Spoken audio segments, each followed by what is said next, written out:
ಕೇಂದ್ರ ಲೋಕಸೇವಾ ಆಯೋಗ ನಡೆಸಿದ್ದ 2025ನೇ ಸಾಲಿನ ನಾಗರಿಕ ಸೇವಾ ಪರೀಕ್ಷೆಯಲ್ಲಿ ಕೋಲಾರ ತಾಲೂಕಿನ ಶಾನುಬೋಗನಹಳ್ಳಿ ನಿವಾಸಿ ಸಾಗರ್ ಅವರು ತಮ್ಮ 5ನೇ ಪ್ರಯತ್ನದಲ್ಲಿ 641ನೇ ರ್ಯಾಂಕ್ ಪಡೆದಿದ್ದಾರೆ.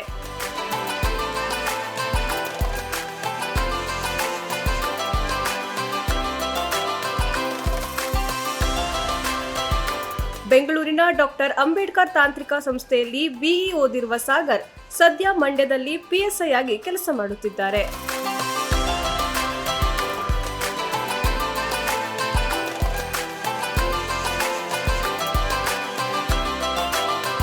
ನಾಗರಿಕ ಸೇವಾ ಪರೀಕ್ಷೆ ತೆಗೆದುಕೊಳ್ಳಲು ಬಯಸುವವರಿಗೆ ಈ ವಿಡಿಯೋದಲ್ಲಿ ಅಗತ್ಯ ಟಿಪ್ಸ್ ನೀಡಿದ್ದಾರೆ ಸಾಗರ್.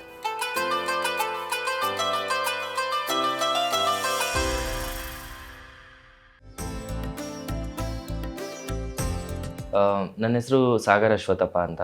ನನ್ನ ತಂದೆ ಹೆಸರು ಅಶ್ವಥಪ್ಪ, ತಾಯಿ ಸುಶೀಲಮ್ಮ.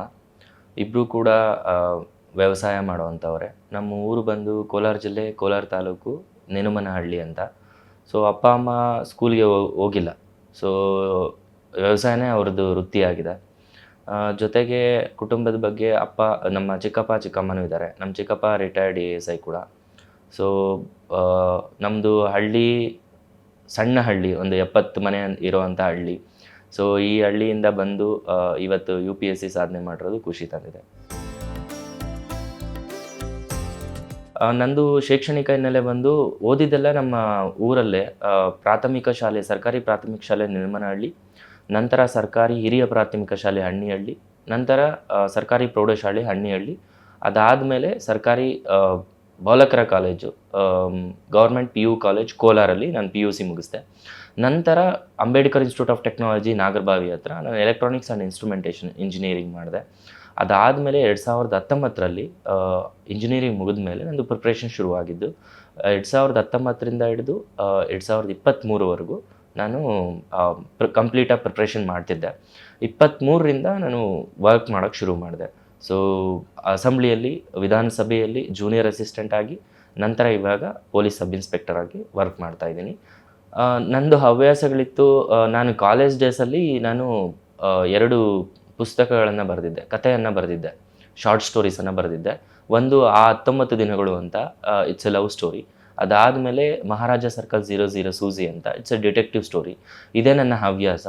ಅದ್ರ ಜೊತೆಗೆ ನಾನು ಈ ಪ್ರಿಪ್ರೇಷನ್ ಟೈಮಲ್ಲಿ ನಾನು ಫಿಸಿಕಲಿ ಫಿಟ್ಟಾಗಿ ಇಟ್ಕೊಳ್ಳೋಕ್ಕೆ ಅಥವಾ ಮೆಂಟಲಿ ಫಿಟ್ ಆಗಿರೋಕ್ಕೋಸ್ಕರ ಯೋಗಾಸನ ಪ್ರಾಕ್ಟೀಸ್ ಮಾಡ್ತಿದ್ದೆ. ಸೊ ಇದ್ರ ಜೊತೆಗೆ ನಮ್ಮದು PSI ಫಿಸಿಕಲ್ಲು ಇದ್ದಿದ್ದರಿಂದ ನಾನು ರನ್ನಿಂಗ್ ಮಾಡೋದು, ಜಾಗಿಂಗ್ ಮಾಡೋದು ಕೂಡ ಹವ್ಯಾಸ ಮಾಡ್ಕೊಂಡಿದ್ದೆ.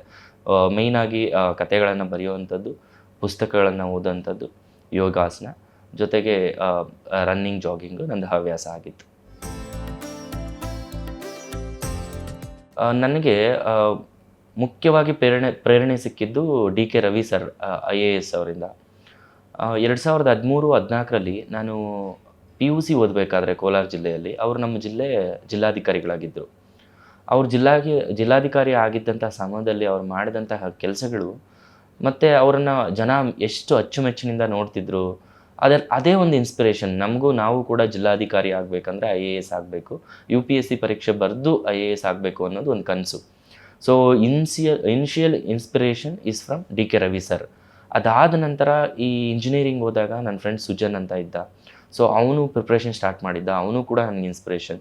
ನೆಕ್ಸ್ಟ್ ಪ್ರಿಪ್ರೇಷನ್ ಆದಮೇಲೆ ನನಗೆ ತುಂಬ ಜನದಿಂದ ಇನ್ಸ್ಪಿರೇಷನ್ ಸಿಕ್ಕಿಸ್ತು. ನಾವು ಯಾಕಂದರೆ ಓದ್ತಾ ಹೋಗ್ತೀವಿ, ಓದಿದಾಗ ಒಳ್ಳೆಯ ಕವಿಗಳಿರ್ಬೋದು, ಅಥವಾ ಒಳ್ಳೆಯ ಸಿವಿಲ್ ಸರ್ವೆಂಟ್ಸ್ ಇರ್ಬೋದು, ಅಥವಾ ಸ್ಟೇಟ್ಸ್ಮೆನ್ಸ್ ಇರ್ಬೋದು, ಇವ್ರನ್ನೆಲ್ಲರೂ ನೋಡಿದಾಗ ಇಲ್ಲ ನಾವು UPSC ಮಾಡಬೇಕು, ಒಂದು ಒಳ್ಳೆಯ ಸ್ಥಾನಕ್ಕೆ ಹೋಗಬೇಕು. ಸೊ ಆವಾಗ ನಮಗೆ ಒಳ್ಳೆ ಪವರ್ಸ್ ಸಿಗುತ್ತೆ, ರೆಸ್ಪಾನ್ಸಿಬಿಲಿಟಿನೂ ಕೂಡ ಸಿಗುತ್ತೆ. ಸೊ ನಾವು ಕೆಲಸ ಮಾಡ್ಬೋದು ಅನ್ನೋದನ್ನು ಅಲ್ಲಿಂದ ಬಂತು.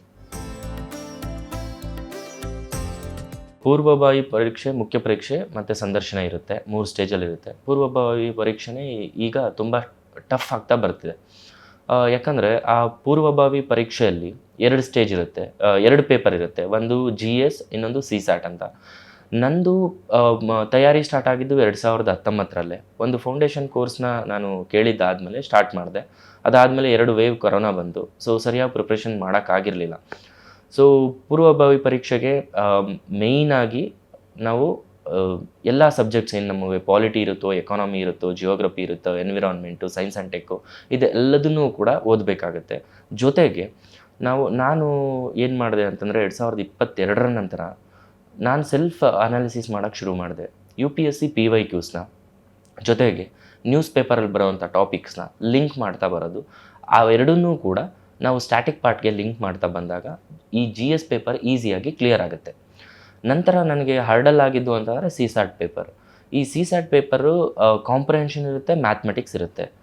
ಇವಾಗ ಏನು ಮಾಡ್ತಿದ್ದಾರೆ, ಇಯರ್ ಬೈ ಇಯರು CSAT ಕಷ್ಟ ಆಗ್ತಾ ಬರ್ತಿದೆ.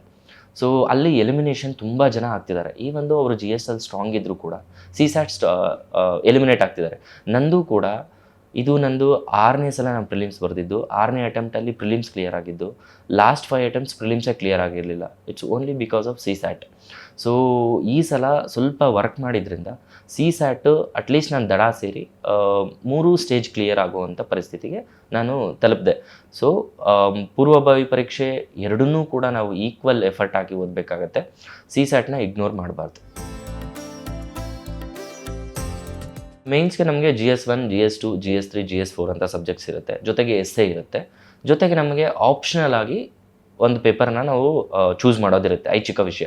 ಆ ಐಚ್ಛಿಕ ವಿಷಯ ಬಂದು ನಂದು ಕನ್ನಡ ಸಾಹಿತ್ಯ. ಸೊ ಅದು ಕೂಡ 2 ಪೇಪರ್ ಇರುತ್ತೆ, 250 marks, 250 marks, 500 marks total. So ನಮ್ಮ ಈ ಓಲ್ ಜರ್ನಿಯಲ್ಲಿ ನಂದು ಐಚ್ಛಿಕ ವಿಷಯ ನಾವು ಏನು ತೊಗೊಂಡಿರ್ತೀವೋ ಅದು ಕೂಡ ಡಿಸೈಡಿಂಗ್ ಫ್ಯಾಕ್ಟರ್ ಆಗುತ್ತೆ. ಬಿಕಾಸ್ ಔಟ್ ಆಫ್ 500 ನಾವು 280, 300 ತೊಗೊಂಡಿದ್ದೀವಿ ಅಂತಂದರೆ ನಾವು ಈ ಪ್ರೋಸೆಸ್ಸಲ್ಲಿ ಈ ಎಕ್ಸಾಮ್ನ ಕ್ಲಿಯರ್ ಮಾಡೋದು ತುಂಬ ಈಸಿ ಆಗಿರುತ್ತೆ. ಸೊ ಕನ್ನಡ ಲಿಟ್ರೇಚರ್ ಅನ್ನೋದು ನಾನು ಐಚ್ಛಿಕವಾಗಿ ತೊಗೊಂಡಿದ್ದೆ. ಯಾಕಂದರೆ ನನ್ನ ಹಾಬಿ ಕೂಡ ಕನ್ನಡ ಪುಸ್ತಕಗಳನ್ನ ಓದೋದಿತ್ತು, ಜೊತೆಗೆ ಬರೆಯೋದೂ ಇತ್ತು. ಈ ಜರ್ನಿಯಲ್ಲಿ ಕನ್ನಡ ಮೀಡಿಯಮಿಂದ ಬಂದಿರೋದ್ರಿಂದ ನನಗೆ ಈಸಿಯಾಗಿ ಮಾರ್ಕ್ಸು ಸಿಗ್ಬೋದು, ನಾನು ಈಸಿಯಾಗಿ ರೆಪ್ರೆಸೆಂಟ್ ಮಾಡ್ತೀನಿ ಆ್ಯಂಡ್ ನನ್ನ ಲಿಟ್ರೇಚರ್ ಚೆನ್ನಾಗೂ ಬರಿತೀನಿ ಅನ್ನೋ ಒಂದು ಕಾರಣಕ್ಕೆ ಕನ್ನಡ ತೊಗೊಂಡೆ. ಆ್ಯಂಡ್ ನನಗೆ ಕನ್ನಡದಲ್ಲಿ 266 ಮಾರ್ಕ್ಸ್ ಬಂತು. It's one of the best score. ಈ ಕ್ರೂಷಿಯಲ್ ಸ್ಟೇಜ್ ಅಂತ ಅಂತಾರಲ್ಲ, so crucial stage is interview. After prelims ನಮ್ಮನ್ನ ಸೆಲೆಕ್ಷನ್ ಆಗ್ತಾರೆ, ಮೇನ್ಸ್ಗೆ ಸೆಲೆಕ್ಟ್ ಆಗ್ತೀವಿ. So mains around 10,000 people select ಆಗಿರ್ತೀವಿ. ಸೊ ಇದರಲ್ಲಿ ನೆಕ್ಸ್ಟ್ ಸ್ಕೇಲಿಂಗ್ ಆಗೋದು ಇಂಟರ್ವ್ಯೂ ಸ್ಟೇಜ್ಗೆ around 2,700 based on post, almost 1:3. ಈ ಸಲ 2,700 ಆಸ್ಪಾಸಲ್ಲಿ ನಾವು ಸೆಲೆಕ್ಟ್ ಆಗಿದ್ವಿ. ನನಗೆ ಇಂಟರ್ವ್ಯೂ ಸ್ಟೇಜಲ್ಲಿ ತುಂಬ ಕಷ್ಟ ಆಗಿದ್ದೇನು ಅಂತಂದರೆ ಕಮ್ಯುನಿಕೇಷನ್. ಸೊ ಒಂದು ಕನ್ನಡ ಮಾಧ್ಯಮದಿಂದ ಬಂದು ನಾವು ಕನ್ನಡ ಶಾಲೆಗಳಿಂದ ಬಂದು ನಾವು ಇಂಗ್ಲೀಷ್ನಲ್ಲಿ ಇಂಟರ್ವ್ಯೂ ಕೊಡ್ತೀವಿ ಅಂತಂದರೆ ನಾವು ಒಪಿನಿಯನ್ನ ಫ್ರೇಮ್ ಮಾಡಬೇಕಾದ್ರೆ ಅಥವಾ ಮಾತಾಡಬೇಕಾದ್ರೆ ಅದೊಂದು ಭಯ ಇರುತ್ತೆ. ಸೊ ಇಂಟರ್ವ್ಯೂ ಸ್ಟೇಜಲ್ಲಿ ನಮ್ಮ ವರ್ಡ್ಸಿಂದ ಹಿಡಿದು, ನಮ್ಮ ಎಕ್ಸ್ಪ್ರೆಷನ್ಸಿಂದ ಹಿಡಿದು, ನಮ್ಮದು ಐ ಕಾಂಟ್ಯಾಕ್ಟಿಂದ ಹಿಡಿದು, ಬಾಡಿ ಲ್ಯಾಂಗ್ವೇಜಿಂದ ಹಿಡಿದು ನಾವು ಎಷ್ಟು ಕಾನ್ಫಿಡೆಂಟ್ ಆಗಿದ್ದೀವಿ, ಎಷ್ಟು ಅಸರ್ಟಿವ್ ಆಗಿದ್ದೀವಿ, ಎಷ್ಟು ಅಕ್ನಾಲೇಜ್ ಮಾಡ್ಕೋತೀವಿ ಅನ್ನೋದನ್ನು ಡಿಪೆಂಡ್ ಆಗುತ್ತೆ. ಸೊ ಇಂಟರ್ವ್ಯೂ ಸ್ಟೇಜ್ ನನಗೆ ಮೋಸ್ಟ್ ಡಿಫಿಕಲ್ಟ್ ಅಂತ ಅನಿಸ್ತು. ಬಟ್ ಆದರೆ ನಾನು ಲಾಸ್ಟ್ ಇಯರ್ ಡಿಸೆಂಬರ್ನು ನನಗೆ ಆಲ್ಮೋಸ್ಟ್ 2.5 ಮಂತ್ ಟೈಮ್ ಸಿಕ್ಕಿತ್ತು. ಸೊ ಈ 2.5 ಮಂತಲ್ಲಿ ಚೆನ್ನಾಗಿ ಅಂದರೆ ಫ್ರೆಂಡ್ಸ್ ಜೊತೆ ಡಿಸ್ಕಷನ್ ಮಾಡೋದು, ನಮ್ಮ ಮೆಂಟರ್ಸ್ ಜೊತೆ 1-to-1 ಇಂಟ್ರಾಕ್ಷನ್ ಮಾಡೋದು, ನಾನು ಕನ್ನಡಿ ಮುಂದೆ ನಿಂತು ನಾನು ಮಾತಾಡೋದು, ನನ್ನ ವಾಯ್ಸ್ ಹೇಗೆ ಬರ್ತಿದೆ ಅಂತ ನಾನೇ ಸೆಲ್ಫ್ ಅನಲೈಸ್ ಮಾಡೋದು, ಡೈಲಿ ಒಂದೊಂದು ಟಾಪಿಕ್ಸ್ನ ತೊಗೊಂಡು ನಾನೇ ಎಕ್ಸ್ಪ್ಲೈನ್ ಮಾಡ್ತಾ ಹೋಗೋದು ಕನ್ನಡಿ ಮುಂದೆ. ಸೊ ಇದೆಲ್ಲದೂ ಕೂಡ ಒಳ್ಳೆ ಕಮ್ಯುನಿಕೇಷನ್ನ ಬಿಲ್ಡ್ ಮಾಡೋಕ್ಕೆ, ಜೊತೆಗೆ ಒಳ್ಳೆ ಒಪಿನಿಯನ್ಸ್ನ ಫ್ರೇಮ್ ಮಾಡೋಕ್ಕೆ, ನಮ್ಮ ಬಾಡಿ ಲ್ಯಾಂಗ್ವೇಜ್ನ ಚೇಂಜ್ ಮಾಡ್ಕೊಳ್ಳೋಕ್ಕೆ ತುಂಬ ಹೆಲ್ಪ್ ಆಯಿತು. ಸೊ ಇದು ನಂದು ಇಂಟರ್ವ್ಯೂ ಜರ್ನಿ. ನಂದು ಇಂಟರ್ವ್ಯೂ ಇದ್ದಿದ್ದು February 19 ದಿಸ್ ಇಯರ್.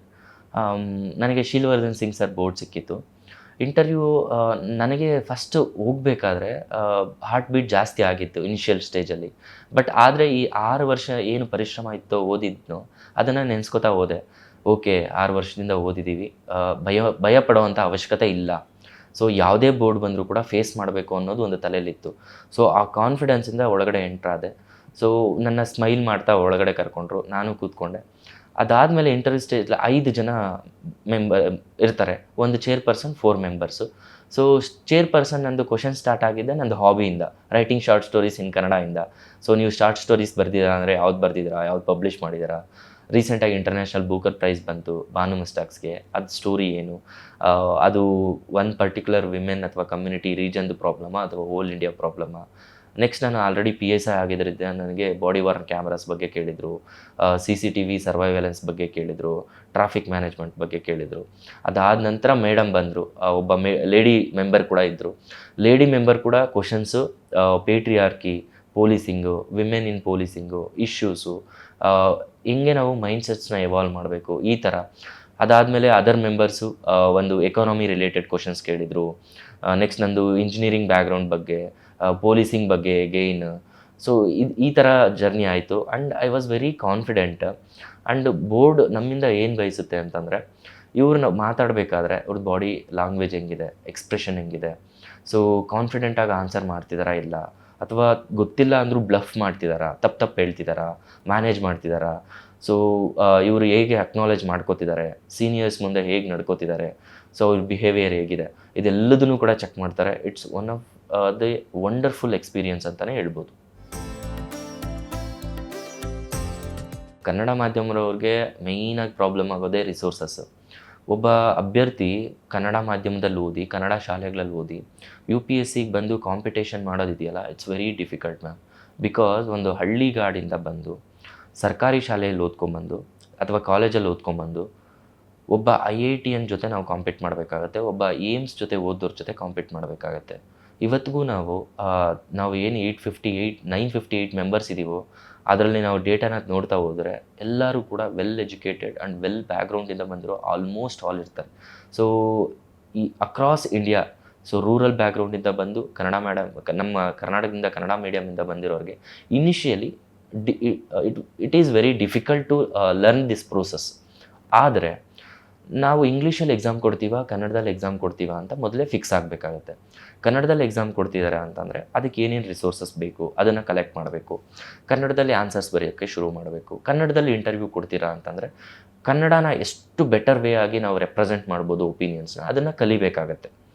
ಜೊತೆಗೆ ಕನ್ನಡ ಮಾಧ್ಯಮದಿಂದ ಬಂದು ಇಂಗ್ಲೀಷಲ್ಲಿ ಕೊಡ್ತಾರೆ ಅಂದರೆ ನಂತರ, ಫಾರ್ ಎಕ್ಸಾಂಪಲ್ ನಾನು ಕನ್ನಡ ಮೀಡಿಯಮಲ್ಲಿ ಓದ್ತಾ ಬಂದರೂ ಕೂಡ ನಾನು ಚಾಲೆಂಜಿಂಗಾಗಿ ತೊಗೊಂಡು ಓಕೆ ಇಂಗ್ಲೀಷಲ್ಲೇ ನಾನು ಎಕ್ಸಾಮ್ ಬರೀಬೇಕು, ಮೇನ್ಸ್ ಬರೀಬೇಕು, ಇಂಗ್ಲೀಷಲ್ಲೇ ಇಂಟರ್ವ್ಯೂ ಕೊಡಬೇಕಂತ ಬಂದೆ.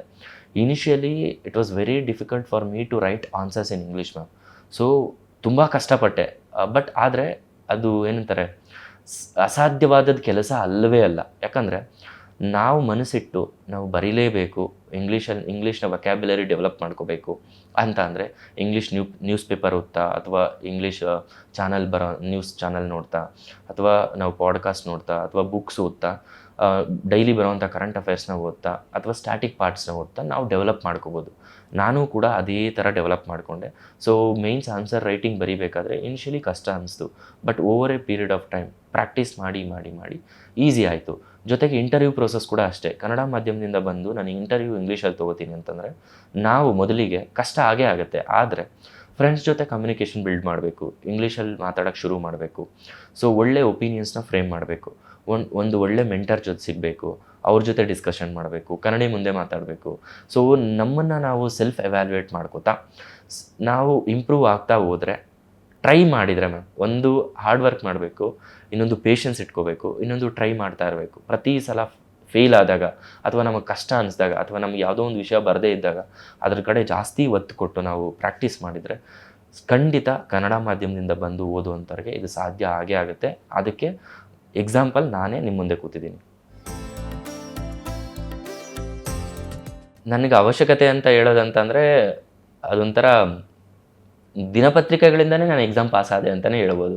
ಯಾಕಂದರೆ ಇನಿಷಿಯಲ್ 3 ಇಯರ್ಸ್ ನಾನು ಬರೀ ಸ್ಟ್ಯಾಟಿಕ್ ಪಾರ್ಟ್ನ ಓದ್ಕೋತಾ ಕೂತ್ಕೋತಿದ್ದೆ. ಅದಾದಮೇಲೆ ನಾನು ವರ್ಕ್ ಮಾಡೋಕ್ಕೆ ಹೋದೆ, ಜೂನಿಯರ್ ಅಸಿಸ್ಟೆಂಟ್ ಆಗಿ PSI ಆಗಿ. ಈ ಟೈಮಲ್ಲಿ ನಾನು ಓದ್ತಾ ಇದ್ದಿದ್ದು ಮೇಯ್ನಾಗಿ ಓದ್ತಾ ಇದ್ದಿದ್ದು ಜಾಸ್ತಿ 2 ಅವರ್ ಕೊಟ್ಟು ಅಥವಾ 3 ಅವರ್ ಓದ್ತಿದ್ದಿದ್ದು ಅಂದರೆ ನ್ಯೂಸ್ ಪೇಪರ್. ಅದು ಕನ್ನಡ ಇರ್ಬೋದು, ಇಂಗ್ಲೀಷ್ ಇರ್ಬೋದು. ಕನ್ನಡದಲ್ಲಿ ಅಂತ ಬಂದಾಗ ಪ್ರಜಾವಾಣಿ ಇದೆ, ಡೆಕ್ಕನ್ ಹೆರಾಲ್ಡ್ ಆಲ್ಸೋ.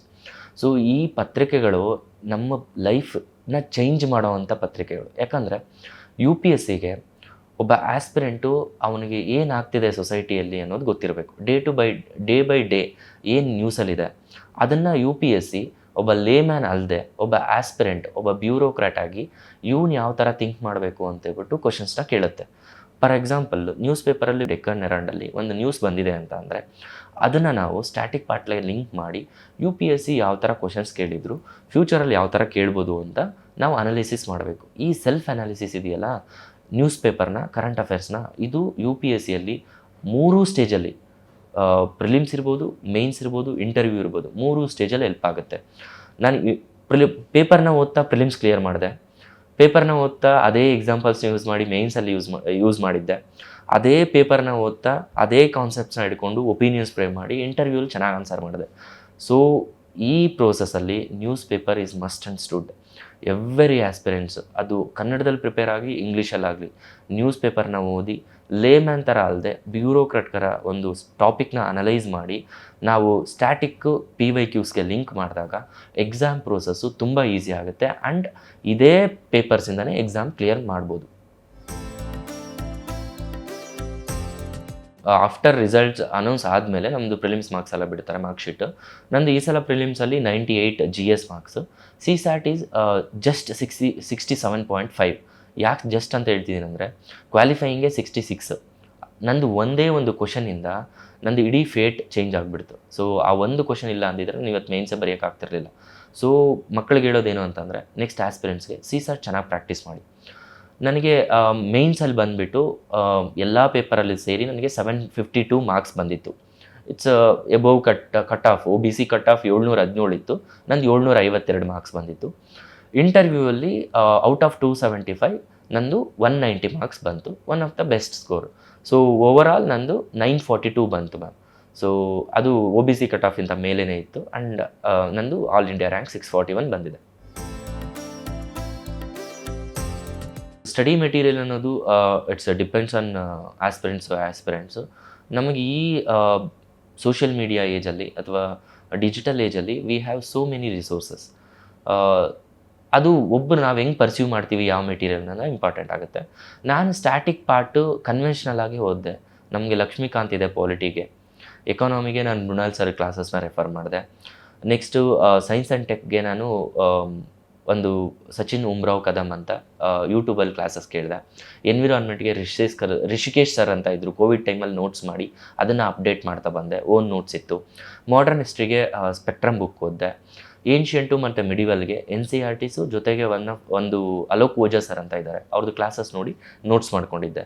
ಇದು basic static notes for prelims. ಮೇನ್ಸ್ಗೆ ನಮ್ಮದು ಓನ್ ಆದಂಥ ನೋಟ್ಸ್ ಇರಬೇಕಾಗತ್ತೆ. ನಂದು ಪ್ರಾಬ್ಲಮ್ ಆಗಿದ್ದು ಮೇನ್ಸ್ ಮಾರ್ಕ್ಸ್ ಇನ್ನೂ ಜಾಸ್ತಿ ಬರೋವಂಥ ಚಾನ್ಸಸ್ ಇರ್ತಿತ್ತು.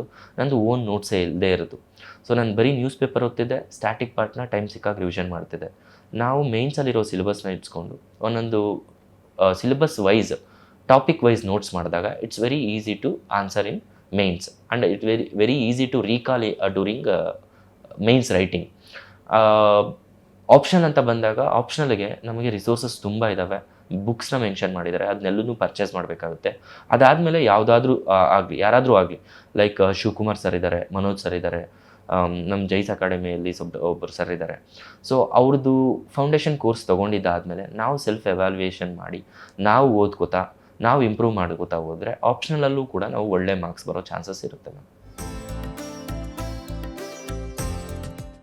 Again it's depends on person to person. So initially foundation course ತೊಗೊಂಡ್ರೆ, ಯಾಕಂದರೆ ಉತ್ತರ ಭಾರತದಲ್ಲೆಲ್ಲ ಮಕ್ಕಳು students 8th 9th 10th PUCಯಿಂದ start ಮಾಡ್ತಾರೆ. ಮೇ ಬಿ ಅವ್ರ ಕೋಚಿಂಗ್ ಅವಶ್ಯಕತೆ ಇರಲ್ಲ. ಆದರೆ ನಮ್ಮಲ್ಲಿ ಏನು ಮಾಡ್ತಾರೆ, ಡಿಗ್ರಿ ಮುಗಿದ ಮೇಲೆ ನಾವು UPSC ಫೀಲ್ಡಿಗೆ ಬರ್ತೀವಿ, ಕಾಂಪಿಟೇಟಿವ್ ಫೀಲ್ಡಿಗೆ. ಆವಾಗ ಸಡನ್ನಾಗಿ ಇಂಜಿನಿಯರಿಂಗ್ ಮಾಡಿದವರು ಸಡನ್ನಾಗಿ ಬಂದು ನಾವು ಹ್ಯುಮ್ಯಾನಿಟೀಸ್ನ ಓದಬೇಕಂದ್ರೆ ಕೆಲವರಿಗೆ ಆಲ್ಮೋಸ್ಟ್ ಆಲ್ ಡಿಫಿಕಲ್ಟ್ ಆಗುತ್ತೆ, ಕೆಲವ್ರನ್ನ ಬಿಟ್ಟು. ಆವಾಗ ಏನು ಮಾಡಬೇಕು, ಯಾವುದಾದ್ರೂ ಇವಾಗ ಡಿಜಿಟಲ್ ಏಜಲ್ಲಿ ತುಂಬ ಆನ್ಲೈನ್ ಕೋರ್ಸಸ್ ಸಿಗುತ್ತೆ. ನಾವು ಫಿಸಿಕಲಿ ಡೆಲ್ಲಿ, ಹೈದರಾಬಾದು, ಬೆಂಗಳೂರಲ್ಲಿ ಇಲ್ಲ ಅಂದರೂ ಕೂಡ ಆನ್ಲೈನ್ ಕ್ಲಾಸಸ್ ತೊಗೊಂಡು ಫೌಂಡೇಶನ್ನ ಮುಗಿಸ್ಕೋಬೇಕು. ಬೇಸಿಕ್ ಕ್ಲಾಸಸ್ನ ಪಾಲಿಟಿ, ಎಕಾನಮಿ, ಜಿಯೋಗ್ರಫಿ ಇದನ್ನು ಮುಗಿಸ್ಕೊಂಡಿದ್ದಾದಮೇಲೆ ನಾವು NCERTಸು ಸ್ಟ್ಯಾಟಿಕ್ ಬುಕ್ಸು ಅದನ್ನು ಓದ್ತಾ ನಾವು ಈ ಎಕ್ಸಾಮ್ನ ಕ್ಲಿಯರ್ ಮಾಡ್ಬೋದು. ಸೊ ಫೌಂಡೇಶನ್ ಅನ್ನೋದು ಇಟ್ಸ್ ಡಿಪೆಂಡ್ಸ್ ಆನ್ ಇಂಡಿವಿಜುವಲ್.